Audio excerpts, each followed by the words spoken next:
Hey, where you at now? 126 story, yeah. Hey, hey, hey, now where you at now? 126 story, yeah. Hey, hey, hey, now where you at now?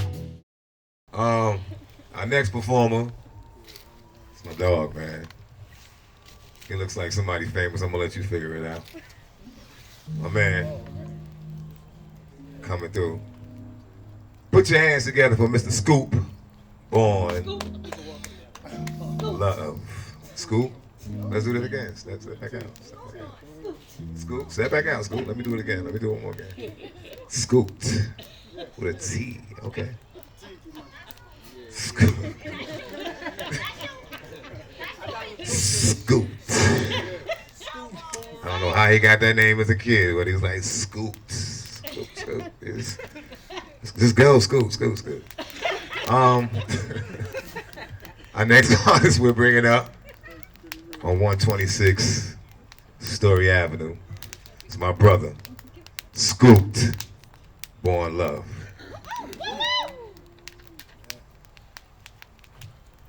Peace. Appreciate you. It was like that too. It was like, Scoop, go on. Be quiet, Scoop. You talk too much. They told me that a lot. But I mean, it took a while to figure out why I talk too much. I think I'm starting to get it. We talk with purpose and with reason. I came to tell a story though.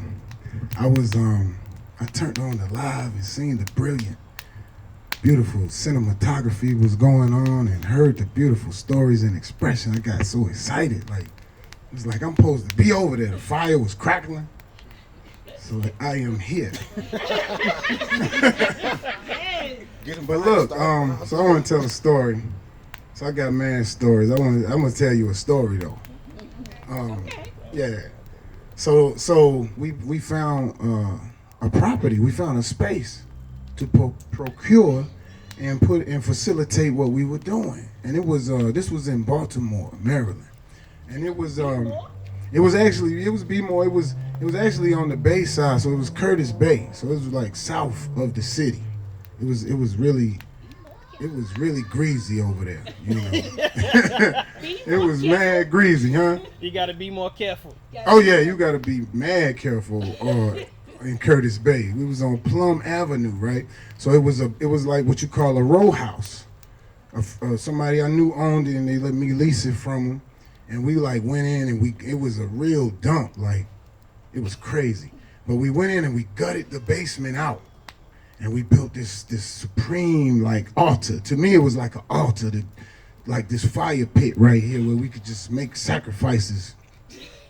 It was beautiful, like, you know, that's how I was looking at it. Like, it was sacred. That's what I'm trying to say. It was sacred. It was very sacred. So we built in. We had the wood grains, and we could slide the chairs around the wheels. We had the booth and all of this and that. And in the process of putting all this together, you know, we were thugging it out. We were still making music and documenting. Social media wasn't as popular as it is now because we had some heat, we had some content for them. So that leads me to where we at on the story. So boom, you know, we building this studio in the basement. We in Curtis Bay. We pretty new to the area too. We didn't really know where we was at as far as how the block moved. So we stopped construction one evening to take a break. You know, we wanted to have some fire pit ourselves. So we was going to get some lumber. And, you know, we came out on the block and the block was emptied in the mud. Like, we in Baltimore City. The block was quiet as a mouse. And it was eerie. We looking at each other. And so it's myself and two of my very close associates. You know, I use aliases. So we had my man Laudo, very street smart, very off the chain. Laudo was off the chain. It's all in the name. And then we had my man Gene, right? He was kind of smart alecky, and he had a lot going on too. He didn't like authority. And then you had myself. So we on the block. We were really unfamiliar, so we was protected. We was heavily protected walking down this block, this eerie, empty block. Nobody on the block, no fiends, no rats, nothing's moving. It's tumbleweeds going across the block. And we still gonna go get what we had to go get. So we press on. And as we moving, you know, from a mile away almost, you know, the spotlight was on us. It was Baltimore City Police. Of course, you know, we on a quiet block. It's just us. We not familiar. The spotlight is on us. Boom. So we apprehended. Of course, we complying. We complying, you know, cause we dirty. I find out that Laudo had, you know, like a whole bushel of collard greens on him, and my man Gene just had a smart mouth, and I think he had like a knife or something on him, right? So they got us now. They got us down like we on cops, like we down on the ground with our hands behind our head, like, you know, on cops. And we facing the building, so the police are behind us. So we got a good cop, we got a bad cop. You know, the good cop is real smooth and cool. Let me back up. Before they put us on the ground like cops, my man Laudo, I told you he was street smart, right? So as soon as they got on us, my man Laudo took his coat off and threw it. You know, he was on point, you know. So boom, now we back down like cops. The good cop went for Laudo's coat, of course. You see what I'm saying? He got my man coat, so he going through his pockets, he talking to him. Laudo giving him the rundown, everything cool. He know how to talk to the police. We good. He good. You know, he got a bushel on him though. He got a whole bushel of collards, fresh collards. You know, the frost just fell. They only sweet when the frost got to fall for the collards to be sweet.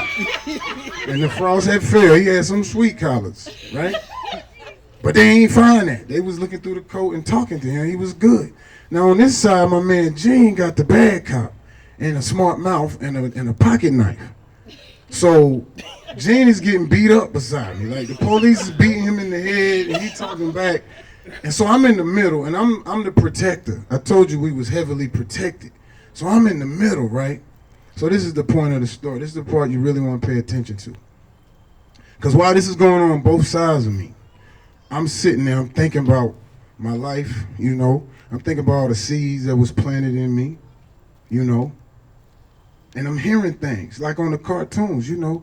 You've seen the cartoon where you had the little red you with the horns and the tail right here, and the little angelic you over here with the sandals and all that.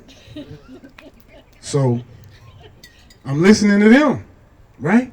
So the thugged out, you know, this one, the horny one with the horns and the tail, he like, yo, you might as well just pull out, yo, like, it's going, you done. Like, because at this time, you know, the gun laws was crazy. You was catching, the clip was good, everything, I was ready, you know, so I was gone. So I'm listening to him, and like, boom, my hands start moving. Because the angelic one ain't say nothing. He was there. I saw him, I'm like, yo, you ain't gonna say nothing? He ain't say nothing. I'm like, all right. And I start moving. Like I pulled on the zipper of the coat. And the bad cop was like, you reaching? He went upside my head, like really, really good. And it woke me up. And I put my hands back where they were supposed to go. Now I'm on, now the spotlight on me. So the bad cop go in my pocket. Boom, I had a wallet, you know, working man set. I had a wallet. I had a wallet with IDs and whatnot on it, right? So boom, he grabbed my wallet. And it's like I could see what he was looking at in my wallet. I'm just hitting it. Boom, addresses, all that. Yeah, we just in town. We building over here on Plum Street. Boopity boop, boop, boop, boop, boop. The good cop ain't even sweating me. The bad cop throw my wallet back. They finished beating Gene up. And they was like, y'all don't know where y'all at. We do whatever. They had a little slick name for what they was doing at that time. And y'all foolish to be out here on this block. But now you know you ain't around here. Don't be out here between this time and that time. Bye. We pick up our stuff. We still had the bushel, you know. We put our coats on and everything. We go get the lumber that we needed for the fire. And we went back to the studio. And we continued on our purposeful journey that led me all the way here to tell you that story. You know, the moral of that story is, it's always going to come a time and a situation that you don't really have no control over besides from the inside. You feel what I'm saying? The inner control, the inner G had to kick in. I was in conflict. I could have died. I was literally, I'm not joshing. I was literally about to unzip my coat. Like the duality of who we are is that delicate. It was something saying it was over. They about to pat you down. They did pat me down. He ain't act like he knew what was up. But it was like, how they ain't find that? When I was ready to give up, but I didn't give up. You know, them thumps on the head. that lead stick upside my head, you know, it woke me up out of that. Like, it's so easy for us to end up somewhere that we don't want to be. And it all starts from within. I wanted to share that story with you. That's peace. You know what I mean? I was brought here to still tell stories and whatnot. But don't come up here yet, Petty. I ain't through. Because now I'm finished. I'm just playing. I appreciate y'all. My name is Stu Born. Peace. Peace, peace.